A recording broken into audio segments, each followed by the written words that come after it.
قوة إلا بالله العلي العظيم. أعوذ بالله السميع العليم من الشيطان اللعين الرجيم. بسم الله الرحمن الرحيم. الحمد لله الذي لا يبلغ مدحته القائلون ولا يحصي نعمه العادون ولا يؤدي حقه المجتهدون الذي ليس لصفته حد محدود ولا نعت موجود ولا أجل ممدود. فطر الخلائق بقدرته ونشر الرياح برحمته وابتدى بصخور ميدان أرضه. الصلاة والسلام على سيد الأشرف الأنبياء والمرسلين وخاتم النبيين ومولانا مقتدانا وهادينا أبي القاسم محمد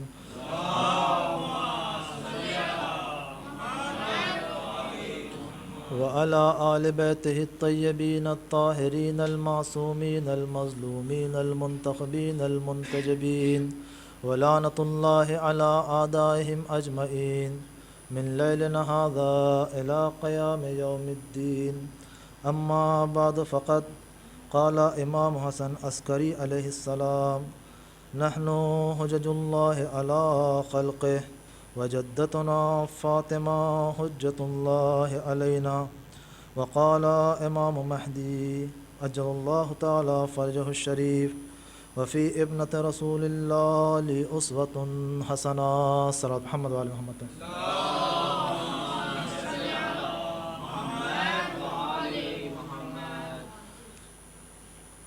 بزرگان محترم، دوستان عزیز، پروردگار عالم کی یہ ایک عظیم توفیق جو ہمارے شامل حال ہوئی،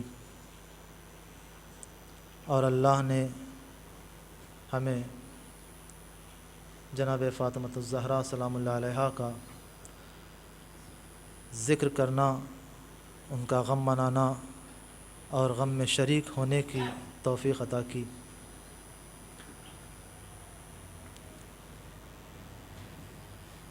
جناب سیدہ سلام اللہ علیہا کی جو ذات والا صفات ہے، یقیناً کما حقہ ہم ان کی معرفت حاصل نہیں کر سکتے، لیکن جتنی معرفت حاصل کرنے کے لیے کہا گیا اور تاکید کی گئی کہ ان کی معرفت حاصل کرو تاکہ ہم ان کی عظمت کو، ان کی شخصیت کو پہچان سکیں، جان سکیں۔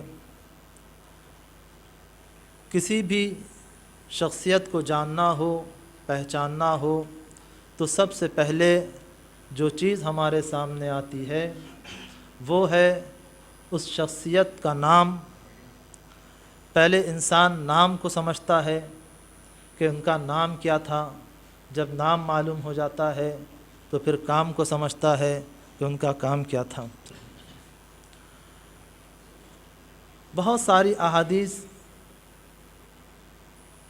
اور آیتیں جو جناب سیدہ کی عظمت کو اجاگر کر رہی ہیں اور بتا رہی ہیں۔ خود پیغمبر اسلام کی یہ حدیث کہ فاطمۃ بضعۃ منی، فاطمہ میرا حصہ ہے، یہی فضیلت کو سمجھنے کے لیے کوئی کم نہیں ہے۔ ہر امام نے جناب فاطمۃ الزہرا سلام اللہ علیہا کے لیے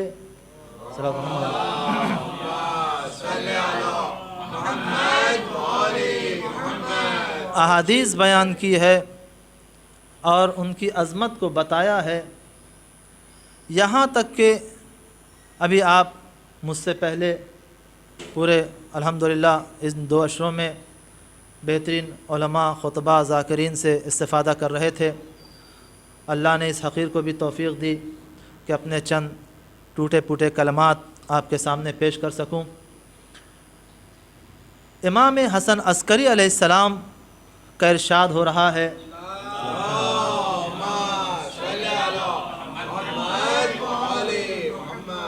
ہم اللہ کی طرف سے مخلوق پروردگار پر حجت ہیں اور ہماری جدہ فاطمہ ہم سبوں پر حجت ہیں۔ پھر اسی کے بعد جو حدیث سامنے پیش آتی ہے امام زمانہ اجل اللہ تعالیٰ فرجہ شریف کی،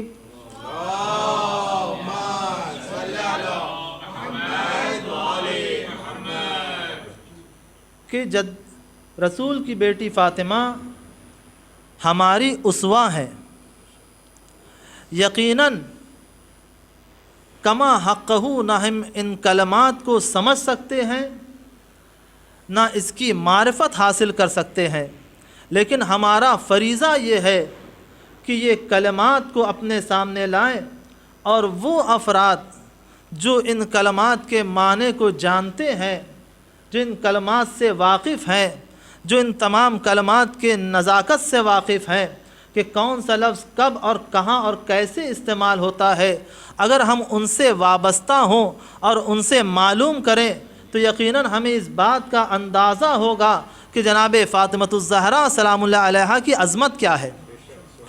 جہاں پر امام نے یہ کہا کہ ہم اللہ کی طرف سے مخلوق پر حجت ہیں، تمام مخلوقات پر ہم اللہ کی طرف سے حجت ہیں اور ہماری جدہ ہمارے اوپر حجت ہیں، تو سب سے پہلا مسئلہ یہ آتا ہے کہ ہم حجت کے معنی کو دیکھیں کہ حجت کہتے کسے ہیں، حجت ہے کیا، حجت کہتے کسے ہیں۔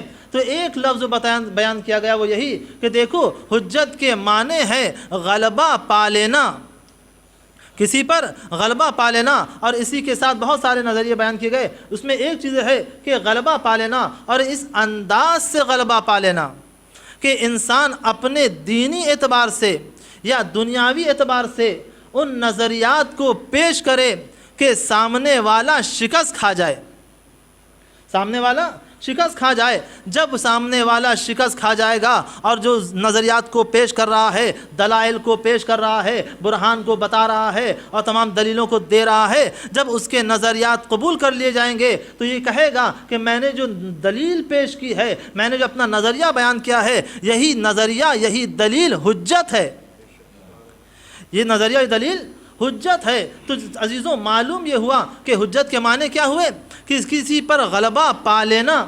تو پروردگار عالم نے ہماری ہدایت کے لیے اپنے طرف سے حجتوں کو بھیجا۔ کیوں بھیجا پروردگار عالم نے؟ اس لیے کہ تاکہ دنیا میں بسنے والا انسان کوئی ایسا نظریہ نہ پیش کرے، دنیا میں بسنے والا انسان اپنے بدعمالیوں کو ان طریقوں سے نہ پیش کرے کہ پروردگار ہمیں کوئی بتانے والا ہی نہیں تھا تو ہم کس طریقے سے عمل انجام دیتے۔ تو پروردگار عالم نے سب کے لیے حجت کو پیش کیا، سب کے لیے حجت کو بھیجا ہے۔ تو عزیزوں یہاں پر سب سے بڑی جو حجت نظر آ رہی ہے وہ جناب سیدہ کی ذات والا صفات ہے۔ اللہ اکبر! یہ ذات وہ ذات ہے کہ جسے علماء اعلام نے یہ کہا کہ یہ ذات وہ ہے کہ جسے ٹرننگ پوائنٹ کہتے ہیں۔ آپ کسی بھی میدان میں، کسی بھی مرحلے میں جب ان سے توسل کرتے ہیں تو آپ کو کامیابی نصیب ہوتی ہے، آپ کو کامیابی نصیب ہوتی ہے۔ آپ دیکھ لیں، ہم نے کربلا میں بھی یہ دیکھا ہے کہ امام حسین نے جب جناب حر سے کہا تھا کہ تمہاری ماں تمہارے غم میں روئے، تو جناب حر نے کیا کہا تھا کہ اگر آپ کی ماں سیدہ نہ ہوتی تو میں بھی آپ کو ایسے ہی جواب دیتا۔ امام نباز ہیں، امام جانتے ہیں کہ مجھے کیا کہنا ہے۔ جب جناب حر کی شہادت ہو رہی تھی تو جناب امام نے یہی کہا تھا کہ دیکھو تمہاری ماں نے کتنا اچھا نام رکھا ہے کہ تم دنیا میں بھی آزاد تھے، آخرت میں بھی آزاد ہو۔ تو یہ ہے ایک ایسی ذات کہ جہاں پر اس ذات کا ذکر ہوتا ہے وہاں پر انسان کی فکر متلاشی ہو جاتی ہے، انسان کی فکر سوچنے لگتی ہے کہ آخر یہ کون سی ذات ہے، آپ دیکھیں بہت سارے واقعات ہیں. ایک واقعہ بلکہ ایک صاحب جو علامہ تھے اور بچپن میں بھی آپ نے بھی ان کی کتابیں پڑھی ہوں گی, علامہ اسماعیل کی, جو ہندوستان کے تھے, پاکستان چلے گئے تھے, اور انہوں نے بہت ساری کتابیں لکھی اور کچھ کتابیں مجلس کی بھی آتی تھیں, وہ وہاں کی خاص زبان میں ہوتی تھی. تو علامہ اسماعیل دیوبندی تھے, وہ مناظر تھے, بہت اچھے مناظر تھے. وہ مناظرہ کیا کرتے تھے اور مناظرے کو جیت جایا کرتے تھے. جب بھی کسی سے مناظرہ ہوتا تھا, کسی ذاکر سے, کسی خطیب سے مناظرہ ہوا اور وہ کامیابی حاصل کر لیا کرتے تھے. ایک مرتبہ جب انہوں نے مناظرہ جیت لیا اور انہیں لوگ اپنے کاندھوں پہ سوار کیے, ان کے بارے میں نعرہ لگا رہے تھے, ان کی کامیابی کا نعرہ لگا رہے تھے, اور ایک حجرے تک لے گئے اور اس کے بعد بہت ہی اچھے سے شان و شوکت سے ان کا استقبال کیا جا رہا تھا. وہیں پر ایک سید تھا, ایک ضعیف سید تھا, وہ آتا ہے. جب وہ آتا ہے تو لوگوں نے پوچھا, سید آپ کو کس سے کام ہے؟ کہا میں علامہ سے کچھ سوال پوچھنا چاہتا ہوں. کہا اچھا. اس سید کی اس بستی میں بہت زیادہ عزت تھی, سب یہ جانتے تھے کہ یہ اولاد زہرا ہے, اولاد زہرا ہے, اس کی عزت بہت زیادہ تھی. جب یہ علامہ سے بتایا گیا کہ ایک سید ہے, سید زادے ہیں, وہ آپ سے ملاقات کرنا چاہتے ہیں, تو یہ اپنے او تو کے ساتھ انہوں نے کہا کہ میں بھی کسی ملنا نہیں چاہتا. کہا وہ آپ سے کچھ سوال کرنا چاہتے ہیں. کہا جب ان کے بڑے بڑے ہم سے سوال نہیں کر پائے تو یہ کیا سوال کریں گے؟ کہا انہیں واپس کر دو. تو وہ افراد جو بستی کے تھے, جو اس سید کی عزت کیا کرتے تھے, اس کا احترام کیا کرتے تھے, اور انہوں نے کچھ نازیبا الفاظ بھی استعمال کیے. تو ان لوگوں نے کہا کہ دیکھیں وہ سید زادہ ہے, آپ اس کے لیے نازیبا الفاظ استعمال نہ کریں, آپ اس کے لیے نازیبا الفاظ استعمال نہ کریں. آپ کا احترام تو صحیح, لیکن ہماری بستی میں اس کا بھی بہت احترام ہے, ہماری بستی میں اس کا بھی بہت احترام ہے. جب انہوں نے کہا کہ بس میں 2 سوال کرنا چاہتا ہوں, اور انہوں نے جب کہا واپس کر دیا جائے, تو لوگوں نے اصرار کیا, نہیں, اگر سید آیا ہے, اگر آپ جواب نہیں دینا چاہتے ہیں تو ہم اسے باحترام واپس کر دیں گے, لیکن اگر آپ کہیں تو اسے بلا لیا جائے. تو خیر وہ سید زادے آئے, اور آنے کے بعد انہوں نے یہی کہا کہ میں آپ سے کوئی مناظرہ کرنے کے لیے نہیں آیا ہوں, کوئی شرط و شروط نہیں ہے ہماری, کوئی حدیث آیت روایت کے بارے میں مجھے نہیں پوچھنا ہے, بس مجھے 2 سوال کرنا ہے, آپ اس کا جواب ہاں یا نہ میں دے دیں. کہا پوچھو کیا سوال تھا؟ کہا یہ بتائیں کہ جناب سیدہ دربار میں آئی تھیں کہ نہیں آئی تھیں؟ اب یہ کہا گیا کہ ہاں وہ روایتی باتیں ہیں اور تاریخی باتیں ہیں, یہ ہے وہ. کہا کچھ نہیں, ہاں یا نہ, آئی تھی دربار میں یا نہیں آئی تھیں؟ اب جو سارے لوگ سن رہے تھے, کھڑے تھے, وہ دیکھ رہے تھے کہ زہرا دربار میں آئی تھی کہ نہیں آئی تھیں. کہا ہاں آئی تھیں. اس سید نے سر کو جھکا لیا اور اس کے بعد اپنی اشک بھری آنکھوں کے ساتھ دوسرا سوال کیا کہ آپ یہ بتائیں کہ ان کا حق ملا کہ نہیں ملا.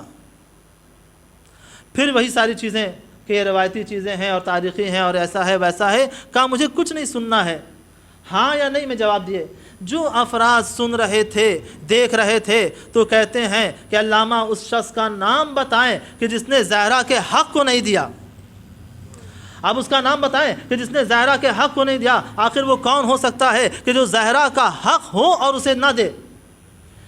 علامہ جو آئے تھے وہ اس چیز کو بتا رہے تھے کہ دیکھو جو میں بھی مناظرہ جیت کے آ رہا ہوں, میں ساری چیزیں کامیابی کے ساتھ لا رہا ہوں. اگر میں نے تمہیں بتا دیا تو یقیناً وہ ساری چیزیں جس پر میں ابھی دلیلیں پیش کر رہا تھا وہ مجھے بھی قبول کرنا پڑے گی. آخر میں نتیجہ یہ ہوتا ہے کہ جب علامہ نے بتایا ہے تو پوری بستی مذہب حقہ کو قبول کر لیتی ہے. صلوات محمد وعلی محمد پہ.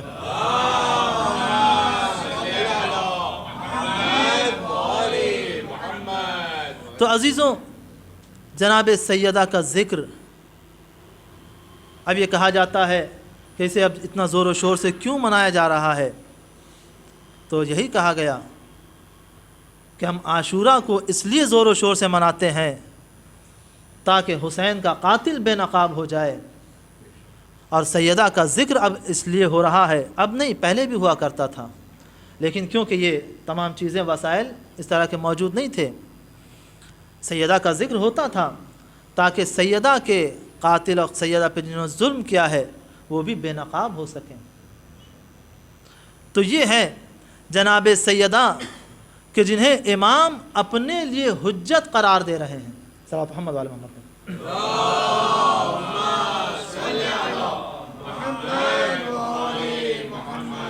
تو عزیزوں، اللہ نے اپنی طرف سے اپنی مخلوقات پر حجت قائم کی تاکہ کوئی بھی مخلوق یہ نہ کہے کہ ہم موجود تھے اور ہمیں کوئی راستہ دکھانے والا نہ تھا، ہمیں کوئی راستہ بتانے والا نہ تھا، ہمیں کوئی یہ بتانے والا نہیں تھا کہ ہم کون سے عمل کو انجام دیں، کس عمل کو چھوڑ دیں۔ تو عزیزوں، اگر یہ کہا جائے کہ اللہ کو یہ ضرورت نہیں تھی کہ کسی حجت کو بھیجتا، انسان کو خلق کر دیا تھا، اب انسان جو چاہے عمل کرے، کیونکہ خدا قادر مطلق ہے۔ جب انسان اپنے اعمال کے بعد وہاں جائے گا تو اللہ قادر مطلق ہے۔ قادر مطلق کا کیا مطلب؟ اسے پورا اختیار ہے، جسے چاہے گا جنت میں ڈال دے گا، جسے چاہے گا جہنم میں ڈال دے گا، جسے چاہے گا جہنم میں ڈال دے گا۔ اگر ایسا ہی نظریہ اختیار کر لیا جاتا تو سب سے پہلی چیز، سب سے پہلا نقض یہ آتا کہ پروردگار عالم عادل ہے، پروردگار عالم عادل ہے۔ اصول عدالت پر سب سے پہلا حرف یہ ہوتا کہ اگر پروردگار عالم اپنی قدرت کاملہ کے ذریعے جسے چاہتا جہنم میں ڈال دیتا، جسے چاہتا جنت میں ڈال دیتا، تو پھر خداوند عالم کے لیے ظلم لازم آتا کہ پروردگار عالم معاذ اللہ ظالم ہے۔ اسی لیے ہمارے اصول دین میں یہی بیان کیا گیا، اللہ کی وحدانیت کے بعد اللہ کی عدالت کا ذکر ہے۔ سارے صفات ہیں لیکن سارے صفات کو نہیں بیان کیا گیا۔ کیا کہا گیا؟ اول توحید، دوسرے عدل۔ یہ عدل کی اہمیت اس لیے بیان کی جا رہی ہے تاکہ بعد میں آنے والے دوسرے سارے نظریے ایک ساتھ باطل ہو جائیں کہ جو خدا عادل ہے وہ اپنی عدالت کے تحت ان تمام کاموں کو انجام دیتا ہے جو مخلوق کے لیے فائدہ مند ہوتا ہے۔ صلی اللہ محمد والے محمد کو۔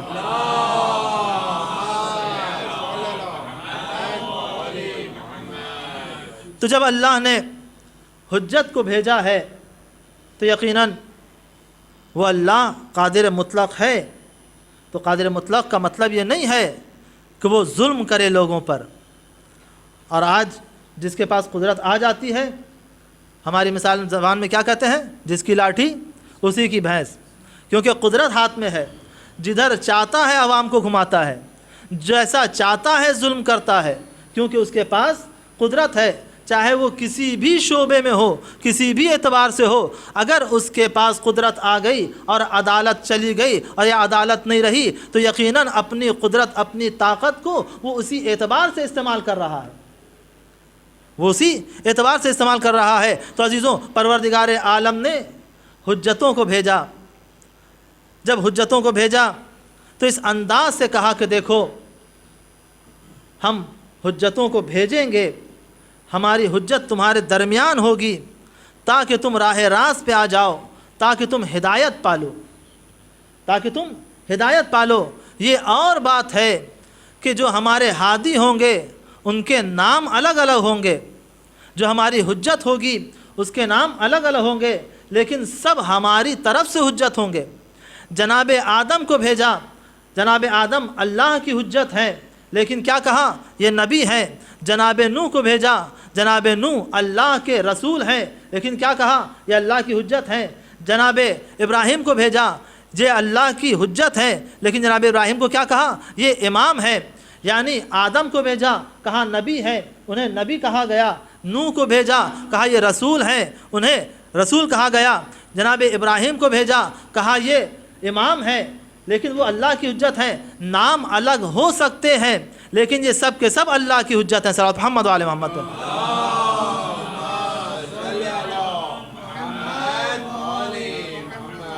لیکن ہم نے پہلے ہی دن سے یہ دیکھ لیا کہ جہاں پر پروردگار عالم نے اپنی حجت کو بھیجنے کا فیصلہ کیا اور اعلان کیا، وہیں پر لوگوں نے اختلاف کرنا شروع کر دیا، وہیں پر اختلاف شروع ہو گیا۔ جب یہ پروردگار عالم نے کہا انی جاعل فی الارض خلیفہ، میں عنقریب کرۂ ارض پر اپنا خلیفہ بنانے والا ہوں، تو وہاں پر ملائکہ نے کیا کہا کہ پروردگار کیا تو انہیں اپنا خلیفہ بنائے گا کہ جو فتنہ برپا کرتے ہیں، جو خوریزی کرتے ہیں؟ عزیزوں، یہاں پر ملائکہ کیوں کہہ رہے ہیں؟ کیا اس سے پہلے دنیا میں انسان رہ رہے تھے؟ کیا اس سے پہلے دنیا میں انسان تھے؟ نہیں، انسان نہیں تھے، تو پھر ملائکہ کیوں کہہ رہے ہیں؟ ملائکہ کیوں کہہ رہے ہیں کیا تو اسے اپنا خلیفہ بنائے گا کہ جو دنیا میں خوریزی کریں؟ جب اللہ نے جناب آدم کا پتلا بنایا تھا، اس وقت سے مخالفت شروع ہو گئی تھی۔ کیسے شروع ہو گئی تھی؟ کہ جب سے پتلا بنایا تھا اور جناب آدم کا وہ پتلا ایک جگہ رکھا تھا، تو حضرت ابلیس کا گزر ہو رہا تھا۔ جب دیکھا یہ کون کا اللہ نے بنایا ہے، وہ قریب گیا، جا کے کہتا دیکھو تم ان کاموں کو کرنا جو میں چاہتا ہوں، اگر ان کاموں کو کرو گے تو میں تمہارا ساتھ دوں گا، اگر ہمارے خلاف جاؤ گے تو میں تمہارے خلاف ہو جاؤں گا۔ کیونکہ ابلیس کی اتنی عزت تھی، اتنی وقعت تھی ملائکہ کے درمیان میں کہ جب ملائکہ دعا کروانا چاہتے تھے، جب ملائکہ رائے مشورہ لیتے تھے، تو یہ ابلیس کو ایک جگہ پہ بیٹھاتے تھے، ایک بلندی پہ بیٹھاتے تھے اور اس سے کہتے تھے کہ ہمارے لیے دعا کر دو۔ یہ کب ملائکہ نے کہا؟ اس وقت کہا ملائکہ نے کہ جب اللہ نے ایک در پہ لکھ دیا کہ عنقریب ہمارے درمیان میں سے ہمارا ایک قریب راندے درگاہ ہو جائے گا، مردود بارگاہ ہو جائے گا۔ جب ابلیس نے، شیطان نے یہ پڑھا اور ملائکہ نے بھی یہ پڑھا، تو ملائکہ کہتے ہیں کہ یہ کون ہو سکتا ہے کہ جو پروردگار عالم کی بارگاہ سے مردود ہو جائے؟ اللہ اکبر۔ تو انہوں نے ابلیس کو معین کیا کہ آپ ایسے ہیں کہ آپ ہمارے دعا کر سکتے ہیں، کہ آپ جب دعا کریے گا تو آپ کی دعا قبول ہوگی، اور انہیں بیٹھایا گیا اور کہا گیا کہ آپ ہماری کامیابی کے لیے دعا کریں کہ اللہ ہمیں راندے درگاہ نہ کرے، اللہ ہمیں مردود بارگاہ نہ کرے۔ اور ابلیس نے سب کے لیے دعا کی، سب کے لیے دعا کی کہ پروردگار ان لوگوں کو راندہ درگاہ نہ کرنا، مردود بارگاہ نہ کرنا، سب کے لیے دعا کی، لیکن اپنے لیے دعا نہیں کی، اپنے لیے دعا نہیں کی۔ تو عزیزوں، یہاں پہ ہم یہ دیکھتے ہیں کہ اگرچہ وہ سب کے لیے دعا کر رہا تھا، اپنے لیے دعا نہیں کر رہا تھا، اسے اس بات کا اگر علم ہوتا کہ ہم ہی ہیں وہ مردود بارگاہ اور اسے ہی مردود بارگاہ ہونا ہے، تو عزیزوں یقیناً وہاں پہ اس بات کو سمجھ سکتا تھا کہیں ایسا نہ ہو کہ ہمارے درمیان بھی یا ہمارے اندر بھی وہ صفت شیطانی آ جائے کہ ہم تمام چیزوں کو پڑھ رہے ہیں، ہم تمام چیزوں کو دیکھ رہے ہیں، ہم تمام چیزوں کو بول رہے ہیں۔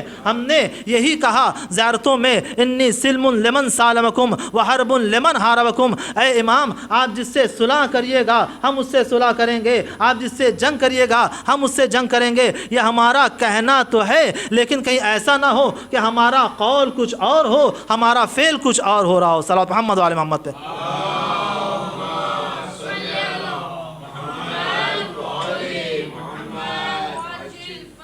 تو سب سے پہلی مخالفت حجت خدا کی وہاں پہ ہوئی، اور ملائکہ نے کیا کہ پروردگار کیا تو اسے اپنا خلیفہ بنائے گا کہ جو زمین پہ فساد برپا کرتے ہیں، جو زمین پہ فساد برپا کرتے ہیں، جو زمین پہ فتنہ پھیلائیں گے، جو زمین پہ خوریزی کرتے ہیں؟ تو ملائکہ کسے دیکھ رہے تھے کہ جو یہ کہہ رہے تھے؟ امام محمد باقر علیہ السلام صلی اللہ علیہ وسلم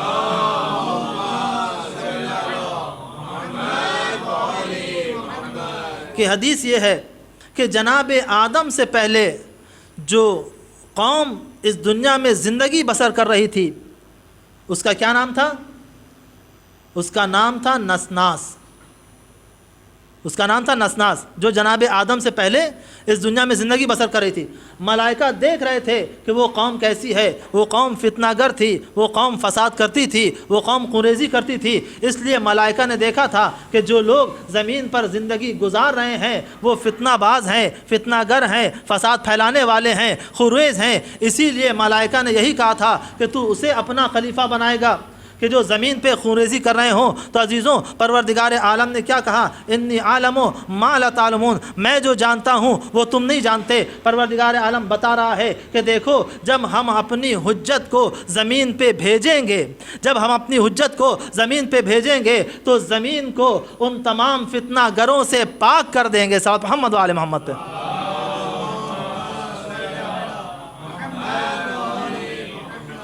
تو ابھی حجت کو بھیجنا تھا تو مخالفت شروع ہو گئی۔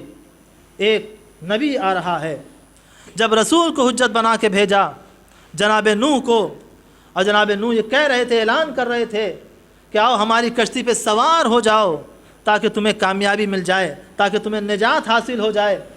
بہت سے افراد سوار ہوئے، لیکن بہت سے خاص افراد ایسے تھے کہ جو جناب نوح کی مخالفت کر رہے تھے، جناب نوح کی مخالفت کر رہے تھے کہ نہیں، آج ہمیں پہاڑ نجات دے دے گا، ہم پہاڑ پہ چلے جائیں گے تو ہم بچ جائیں گے۔ جناب نوح نے یہی کہا، دیکھو آج تمہیں کوئی نجات دینے والا نہیں ہے، چاہے تم پہاڑ کا سہارا لو، چاہے کسی کا بھی سہارا لو، آج ایسا عذاب پروردگار نازل ہو رہا ہے۔ یہ نبی کی مخالفت ہو رہی تھی، یہ رسول کی مخالفت ہو رہی تھی، تو پروردگار عالم نے بتا دیا کہ دیکھو جب بھی کوئی ہماری حجت کی مخالفت کرتا ہے، چاہے جس اعتبار سے ہو، چاہے غیر ہو، تو ہم اسے بھی ہلاک کر دیتے ہیں، چاہے کوئی اپنا ہو ہم اسے بھی ہلاک کر دیتے ہیں۔ جب جناب نوح کے بیٹے نے، جناب نوح کی بیوی نے مخالفت کی ہے اور پہاڑ کا سہارا لیا ہے، پہاڑ پر چلے گئے ہیں، تو عذاب ایسا نازل ہوا کہ دونوں ہلاک ہوئے۔ صلی محمد وعلی محمد پہ۔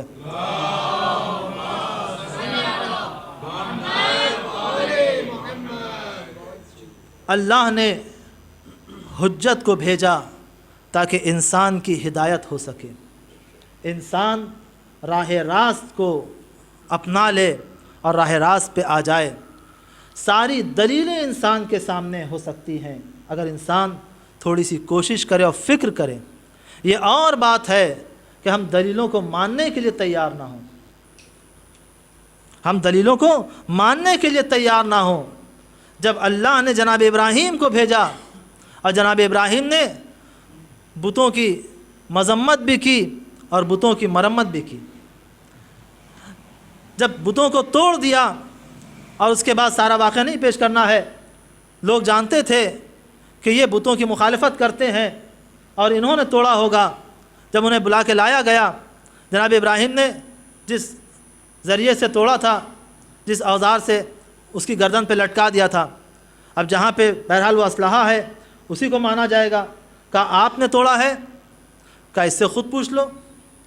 کہا اس سے کیسے پوچھے، تو بول نہیں سکتا۔ کہا جب یہ بول نہیں سکتا پھر خدا کیسا ہے؟ جب یہ بول نہیں سکتا تو خدا کیسا ہے؟ تو یہاں پر جناب ابراہیم کو اللہ نے جب حجت بنا کے بھیجا اور وہ غیر اللہ کی مخالفت کر رہے تھے، تو ایسے موقع پر بھی لوگوں نے حجت خدا سے مخالفت کی، ایسے لوگوں نے حجت خدا سے مخالفت کی۔ تو اللہ پروردگار عالم نے ہر دور میں اپنی حجت کو بھیجا ہے تاکہ انسان، تاکہ مخلوق پروردگار ہدایت حاصل کر سکے۔ نام الگ ہو سکتے ہیں لیکن کام ایک ہے، نام الگ ہو سکتے ہیں لیکن کام ایک ہے۔ پہلا نبی ہے، دوسرا رسول ہے، تیسرا امام ہے۔ اللہ نے نبوت کو ختم کر دیا، رسالت کو ختم کر دیا، لیکن امامت اب تک باقی ہے، امامت اب تک باقی ہے۔ نبوت ختم ہو گئی، رسالت ختم ہو گئی، لیکن امامت اب تک باقی ہے۔ کیوں؟ کیونکہ پروردگار عالم کا یہ کہنا ہے کہ ہم نے تمہارے لیے اپنی حجت کو بھیجا ہے۔ تو عزیزوں، نبی کون تھا، رسول کون تھا؟ کہ دیکھو نبی اور رسول وہ ہوتا ہے کہ جو اللہ کے پیغام کو بتاتا ہے اور جو اللہ کے پیغام کو پہنچاتا ہے۔ نبی وہ ہوتا ہے جو اللہ کے پیغام کو صرف بتاتا ہے، رسول وہ ہوتا ہے جو اللہ کے پیغام کو پہنچاتا ہے، جو اللہ کے پیغام کو پہنچاتا ہے، اور امام وہ ہوتا ہے کہ جو اللہ کے پیغام پر، اللہ کے احکام پر حکم کرنے کا حکم دیتا ہے، حکم دیتا ہے کہ اس کے احکام پر عمل کرو۔ رسول آئے، نبی آئے، نبوت ختم ہو گئی، رسالت ختم ہو گئی۔ کیوں؟ اس لیے ہم لفظ نبی اور لفظ رسول سے ہی سمجھ سکتے ہیں کہ نبوت وہ تھی جسے ختم ہو جانا تھا، رسالت وہ تھی جسے ختم ہو جانا تھا۔ نبی معنی کیا ہے؟ کہ نبی یعنی خبر کو پہنچانے والا۔ اگر خبر کو پہنچا دیا یعنی پیغام پہنچ گیا، نبوت ختم ہو گئی۔ رسالت معنی کیا ہے؟ کہ رسالت معنی پیغام کو پہنچانے والا، جب تک آخری پیغام نہ پہنچ جائے تب تک رسالت باقی رہے گی، جب آخری پیغام پہنچا دیا جائے گا تب رسالت ختم ہو جائے گی، تب رسالت ختم ہو جائے گی۔ تو ایک ہے نبا جسے اخبار کہتے ہیں، ایک ہے رسالت جسے رسالہ کہتے ہیں، جسے آپ میگزین بھی کہتے ہیں۔ پیپر میں آنے والے نیوز ہر روز بدلتے رہتے ہیں، وہ ہے نبا یعنی خبر کو بتا دینا۔ رسالت کیا ہے؟ رسالہ میگزین، اس میں کنٹینیو مسلسل ایک خبر کو بار بار بتایا جاتا ہے اور مسلسل اس کی قسط بھی چلتی رہتی ہے، تو یہ ہے رسالت۔ پروردگار عالم نے جب امامت کی ولایت کا اعلان کرنا چاہا تو نبی کو آواز نہیں دیا، بلکہ نبی کو اس طریقے سے پکارا، یا ایھا الرسول بلغ ما انزل الیک من ربک فإن لم تفعل فما بلغت رسالتہ واللہ یعصمک من الناس۔ نبی کہہ کے کیوں نہیں پکارا؟ اس لیے کہ نبی وہ خبر دیتا ہے جو خبر دی اور ختم ہو گئی، رسول وہ خبر دیتا ہے جو خبر دی جائے اور وہ خبر جاری رہے۔ پیغمبر اسلام نے غدیر کے میدان میں جو خبر ولایت علی ابن ابی طالب دی تھی وہ صرف غدیر تک محدود نہیں تھی بلکہ قیامت تک جاری رہنے والی خبر ہے۔ صلی محمد و علی محمد۔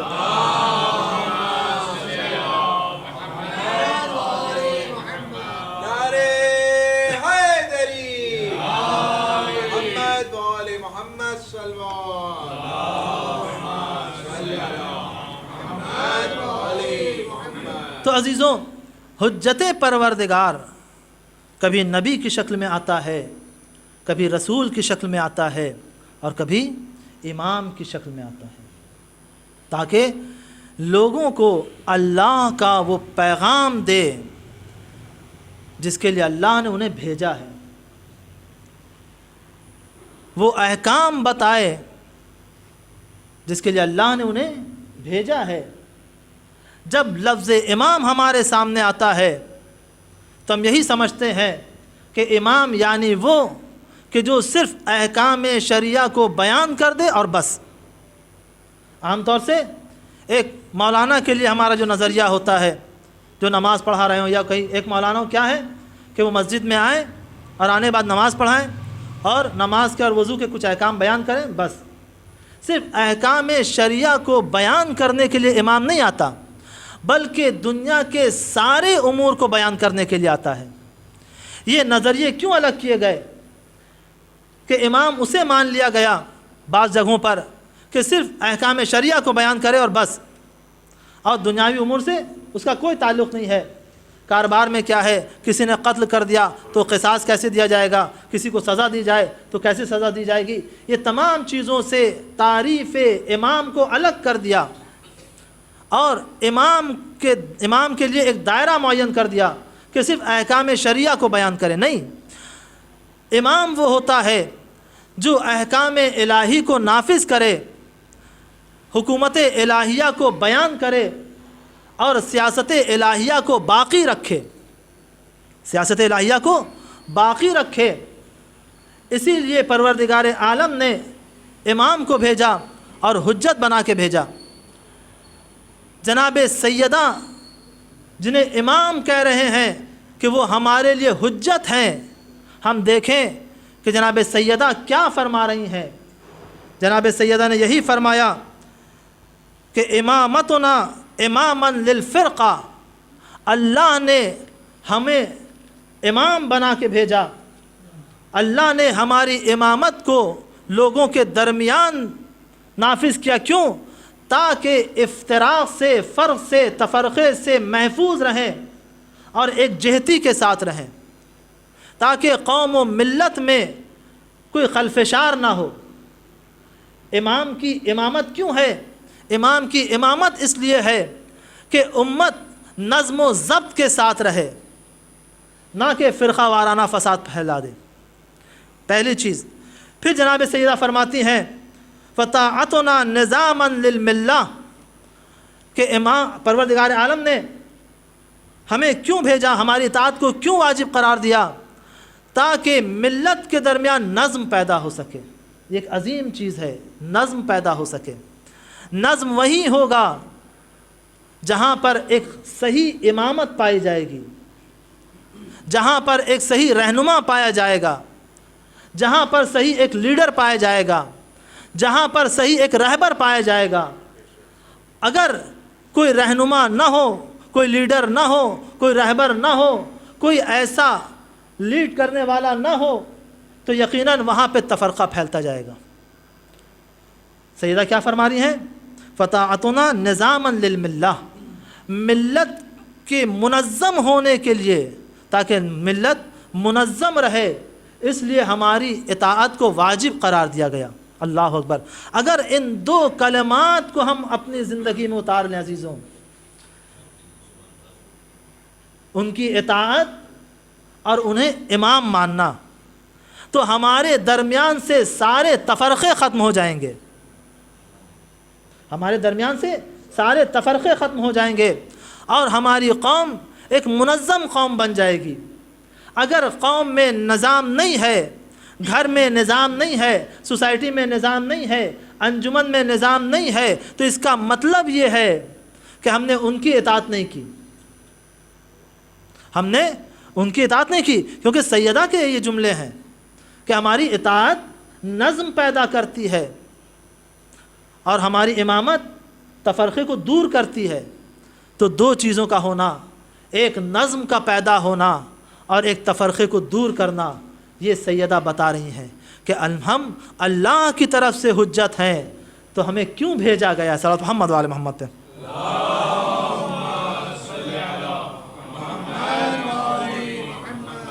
تو عزیزوں، جب اللہ نے اہل بیت علیہم السلام کو حجت بنا کر بھیجا ہے، تو جو مقاصد ہیں انہوں نے بیان کیا ہے کہ ہمارے آنے کا مقصد کیا ہے، تاکہ سیاست الہیہ قائم ہو سکے، تاکہ حکومت الہیہ برپا ہو سکے، تاکہ نظام اسلام قائم ہو سکے۔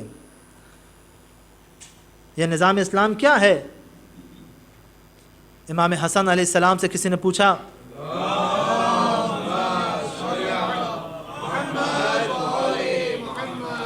کہ مولا سیاست کسے کہتے ہیں، سیاست کیا ہے؟ تو ہر امام نے ایک تعریف کی ہے، لیکن تیسرے امام جو تعریف کر رہے ہیں کہتے ہیں سب سے پہلی سیاست یہ ہے کہ حقوق اللہ کے حقوق کو پامال نہ کرو۔ اللہ کے حقوق آپ جانتے ہیں کہ اللہ کے حقوق کیا ہیں، کہ اللہ کے حقوق کو پامال نہ کرو۔ خدا کا حق کیا ہے؟ کہ اللہ کی طرف لوگوں کو دعوت دو۔ ایک حق یہ ہے کہ اللہ کی طرف لوگوں کو دعوت دو، حقوق کو پامال نہ کرو۔ اس کا مطلب یہ سمجھتے ہیں کہ ہم نماز پڑھیں، ہم روزہ رکھیں، ہم حج کریں، ہم اچھے کام کریں، یہ اللہ کے حق کو ادا کر دیں۔ نہیں، صرف اللہ کا حق یہ نہیں ہے کہ ہم نیک عمل انجام دیں، نہیں، بلکہ قوا انفسکم واہلیکم نارا، خود بھی جہنم کی آگ سے بچو اور اپنے اہل و عیال کو بھی بچاؤ، اپنے اہل و عیال کو بھی بچاؤ۔ انسان اگر اپنے آپ کو نجات دے رہا ہے اور یہ فکر میں ہے کہ ہم نے اپنے آپ کو نجات دے دیا اور کافی ہے، نہیں، بلکہ قرآن یہ کہہ رہا ہے کہ اللہ کا حق یہ ہے کہ خود کو بھی جہنم کی آگ سے بچاؤ اور اپنے اہل و عیال کو بھی، اور لوگوں کو اللہ کی طرف دعوت دو۔ جو کام پیغمبر اسلام کا تھا، اگر اس کام کو انجام نہیں دیا تو یقیناً اللہ کے حق کو پامال کیا ہے۔ یہ امام حسن فرماتے ہیں، بہت مفصل ہے لیکن دامن وقت میں گنجائش نہیں ہے۔ پھر اس کے بعد کہا استقم کما عمر، قائم رہو، اس طریقے سے قائم رہو اپنے دین پر کہ جسے کہا جائے کہ تم ثابت قدم ہو اپنے دین پر۔ جب تمہارا دین تمہارے سامنے ہو تو ایسا مرحلہ آئے کہ ہو سکتا ہے کہ تم اپنے دین سے منحرف ہو جاؤ، لیکن دیکھو جو ہماری حجت ہے وہ تمہارے لیے رہنما ہے، وہ تمہارے لیے مشعل راہ ہے۔ ان کی حیات کو دیکھنا، ان کے کردار کو دیکھنا کہ وہ کس کس انداز سے دین کو پھیلا رہے ہیں اور دین کو بتا رہے ہیں، اور جو ان کی اطاعت کر رہے ہیں وہ کس طریقے سے دین پر باقی ہیں، وہ کس طریقے سے دین پر باقی ہیں۔ تو ایک یہ ہے کہ حقوق اللہ کو انجام دیا جائے جو اللہ کا حق ہے، دوسری چیز یہ ہے کہ اپنے دین پر ثابت قدم رہا جائے، کہ جس کے تاکید بہت ساری زیارتوں میں بھی ہم سے کیا گیا ہے۔ اور اس کے بعد تیسری چیز یہ ہے امرت لعادل بینکم، اور اپنے درمیان عدالت قائم کرو۔ یہ ایک بہت سخت چیز ہے کہ اپنے درمیان عدالت قائم کرنا. عدالت، عدل کیا ہے؟ جو چیز جہاں کی ہے اس کو اسی جگہ پہ رکھنے کا نام عدالت ہے.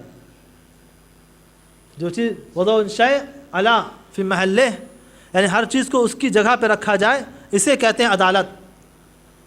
اس سے پہلے شاید میں نے مثال دی ہو کہ اگر دعوت کی گئی اور سارے لوگوں کو بلایا گیا، سارے لوگ دسترخوان پہ بیٹھے، یا تبرک بٹا، تو تبرک میں سب کو ایک بڑی بڑی پلیٹ دی گئی، چاہے وہ بڑا ہو چاہے وہ بچہ ہو. تو کہا یہ کیا ہے؟ کہا یہ ان کا عدل ہے. کہا یہ عدل نہیں ہے، یہ عدل نہیں ہے، یہ مساوات ہے. مساوات یعنی سب کو ایک نظر سے دیکھنا. عدالت جو جس کا حق ہے اس کو وہاں تک پہنچانا. بہت توجہ چاہتا ہوں. جو جس کا حق ہے اس کو وہاں تک پہنچانا. تو اپنے دین میں عدالت قائم کرو، اپنے درمیان عدالت قائم کرو. پیغمبر اسلام کے زمانے میں بھی، مولا کائنات کے زمانے میں بھی جب کوئی ایسا مرحلہ پیش آتا تھا، جب مولا کائنات یا پیغمبر اسلام کوئی ایسی قضاوت کرتے تھے، کوئی ایسا فیصلہ کرتے تھے، تو بعض افراد ایسے تھے کہ جو پیغمبر اسلام کو مشورہ دیتے تھے کہ آپ کنہیں سزا دے رہے ہیں، یہ تو مسلمان ہیں، یہ تو مسلمان ہیں. جب مولا کائنات کے زمانے میں یہ مرحلہ پیش آیا اور مولا کائنات نے فیصلہ کیا کہ جو ایک شخص تھا جو شاعر تھا اور اس نے ماہ رمضان میں شراب پی لی تھی، مولا کائنات نے کہا کہ تو فلاں اتنے کوڑے لگائے جائے. تو کہا مولا یہ تو مسلمان ہے، اسے چھوڑ دیں، آپ اسے کوڑے نہ لگائیں. کہا جو تم کہہ رہے ہو یہ یہودیوں کے علماء کا کردار تھا کہ وہ اپنے والوں کو بچا لیا کرتے تھے اور غیروں کو سزا دیا کرتے تھے. جہاں سے عدالت ختم ہو جاتی ہے تو عزیزو وہاں پر ظلم آ جاتا ہے، کیونکہ عدالت کا اپوزٹ، عدالت کے مقابل میں عدالت کی ضد کیا ہے؟ ظلم ہے. تو ہم نے یہی دیکھا ہے کہ انسان جب ظالم ہو جاتا ہے اور اس کے درمیان سے عدالت ختم ہو جاتی ہے تو یہ نہیں دیکھتا کہ ہمارے مد مقابل میں کون ہے. وہ یہ نہیں دیکھتا کہ جس کے خلاف ہم فیصلہ کر رہے ہیں وہ اہل بیت اطہار میں سے ہے یا خود رسول کی بیٹی ہے. عزیزوں، بس آپ کی زحمت کو تمام کرنا چاہتا ہوں. اگرچہ یہ زحمت نہیں ہے، یہ سبب رحمت ہے کہ اللہ نے ہمیں یہ توفیق عطا کی کہ ہم سیدہ کا ذکر کر رہے ہیں. بعد رسول اسی سیاست الہیہ پر جو ظلم ہوا ہے وہ یہی ہے کہ اللہ کے حق کو پامال کیا گیا. اللہ کے حق کو پامال کیا گیا کیسے؟ جو احادیث تھی اسے ختم کیا جانے لگا، اسے بیان کرنے سے منع کیا جانے لگا. دین پہ ثبات قدم کی تاکید تھی. جو افراد ظاہراً دیندار نظر آ رہے تھے وہ دین کو چھوڑ کر دین سے منحرف ہو گئے، اور عدل کی جو تاکید تھی وہ عدل ختم ہو گیا. اور ایسا ختم ہوا عدل، اللہ اکبر. ہمارے استاد محترم آیت اللہ قزوینی فرماتے ہیں کہ جناب سیدہ پر جو سب سے بڑا ظلم ہوا ہے وہ یہ کہ سیدہ سے گواہ منگوایا گیا ہے، صدیقہ طاہرہ سے گواہ منگوایا گیا ہے. یہ سب سے بڑا ظلم ہے صدیقہ طاہرہ پر. ان کی یہ عظمت جسے ائمہ اپنے اوپر حجت قرار دے رہے ہوں، ایسی عظمت سیدہ کی کہ جہاں فرشتے چکی چلا رہے ہوں، رضوان جنت درزی بن کر آ رہا ہو، پیغمبر در پہ آ کے سلام کہہ رہے ہوں. اللہ اللہ. پیغمبر اسلام کے بعد وہ وقت آتا ہے کہ سیدہ کو مرثیہ پڑھنا پڑا. صبت علیہ مصائب لعنہا صبت علیہ میں سرنا لیا لیا. اے بابا آپ کے بعد وہ مصائب ڈھائے گئے، اگر وہ دن کی روشنی پہ پڑتے تو یقیناً دن کی روشنی رات کی تاریکی میں بدل جاتی.